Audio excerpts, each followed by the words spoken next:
Ang video na ito ay tungkol sa bakit hindi investment ang isang kotse at explain ko kung anong ang aking experience, bakit ko nasabing hindi investment ang isang kotse.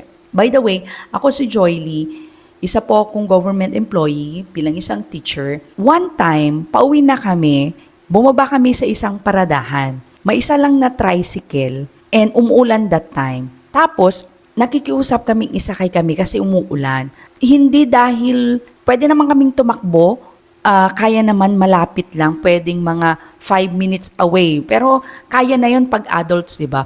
Pero dahil that time is may baby na ako, kapapanganak ko, mga 1 month or less than 1 year siya. I don't know, basta hindi pa siya naglalakad.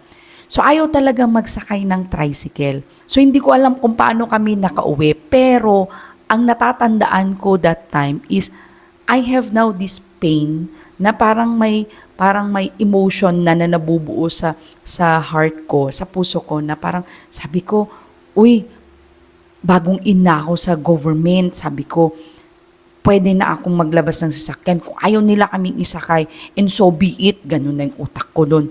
Tapos, kinabukasan tumawag na ako sa bangko. Yun na yung naging solution ko eh. Problema ko ngayon kung paano kami ganun uuwi lagi. Baka mamaya, sabi ko sa utak ko, baka mamaya ganito lagi. At syempre matagal-tagal pa tong anak ko na lumaki. So that emotion brings me to call the bank kinabukasan niya. So that time is wala pa akong hawak na payslip. Kasi ilang months pa lang ako sa government. And nakiusap ako, sabi ko, yung permanent lang na, yung papel ko lang as have a permanent job ang inilalaban ko. Nangyayari na kasi is parang you are saying that you're qualified, I'm saying na I am that, yung parang may capacity na ako. Parang meron ka ng ego na lumalabas na halo na emotional. And to cut the story short, pumayag ang bangko. After 2 weeks or 1 month, less than 1 month, may sasakyan na ako. Go. Masaya. Pero, after ilang months, dun na nagkakaproblema na ako. Parang ramdam ko na parang medyo kumakapos na, medyo yung mga bayarin ko, medyo atrasado na, parang ganon. Or yung mga needs ba, yung mga pangangailangan namin, parang may something wrong, may sasakyan ka pero parang hindi ka comfortable. Comfortable ka na may sasakyan ka pero hindi ka comfortable dun sa pang-araw-araw mo na. Kapapanganak ko, 'di ba? So ibig sabihin, parang malaki nagsabay. What I realize here is I have this impulsive buying na nagdala sa akin dun nasagot yung comfort, yung convenience ko about my transportation. Pero logically, hindi ako nag-isip, hindi man ako nag-compute. Walang math, walang computation na nangyari. That's a problem with that eh. Pag we are buying, we are attaching the emotion to the money, which is, yung money na ngayon is, siya yung nagdadala kung saan niya gusto because of the emotion. Mas mahirap yun eh.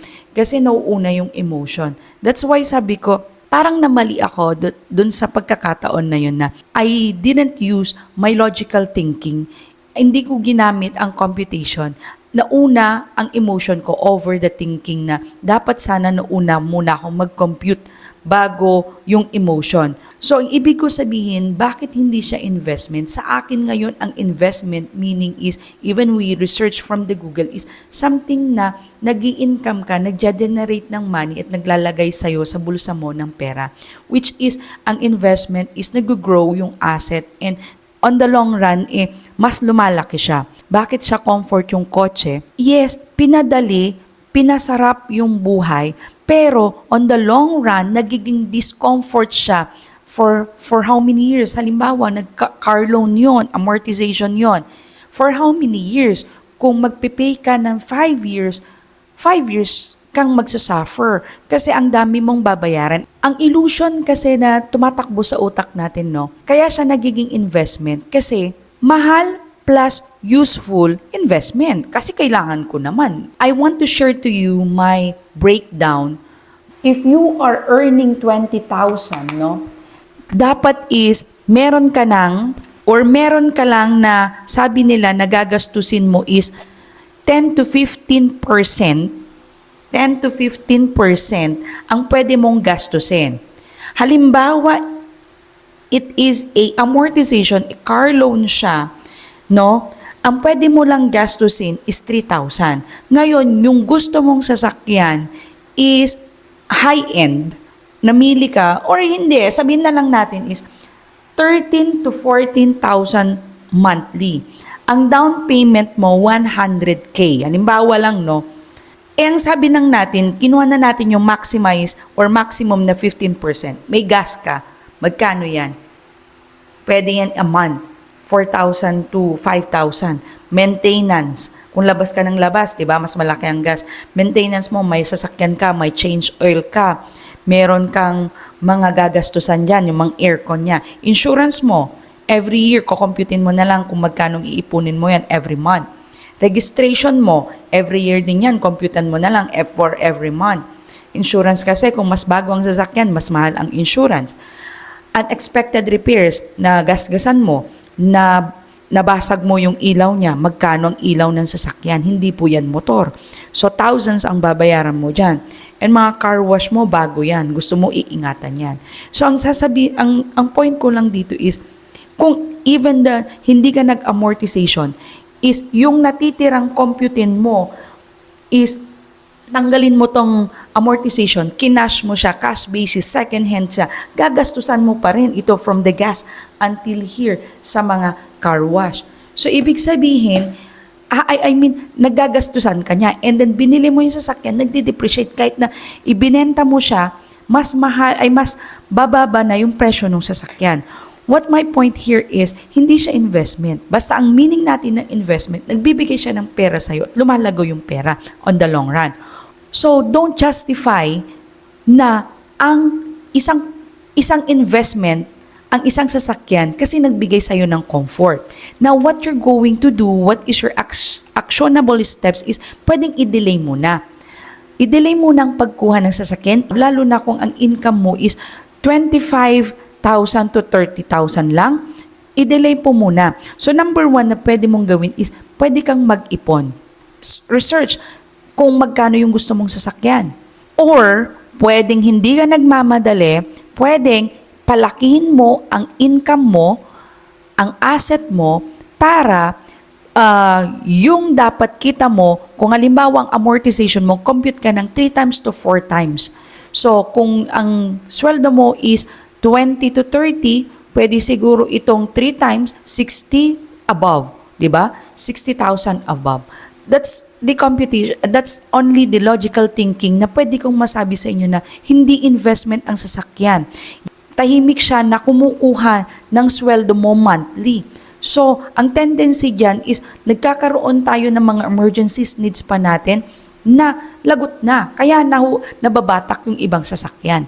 Ang paniniwala ko is there is a time for everything. Huwag natin madaliin yung mga bagay na hindi dapat madaliin. Why? Kung inuna mo ang kotse ngayon, comfort. Pero on the long run, it's a discomfort sa'yo, sa iyong savings, sa iyong monthly income, which is sana umaangat na tayo, pero bumibili kasi tayo ng mga asset na akala natin asset, pero isa siyang liability kasi kumukuha siya ng pera sa'yo on your income na hindi mo namamalayan.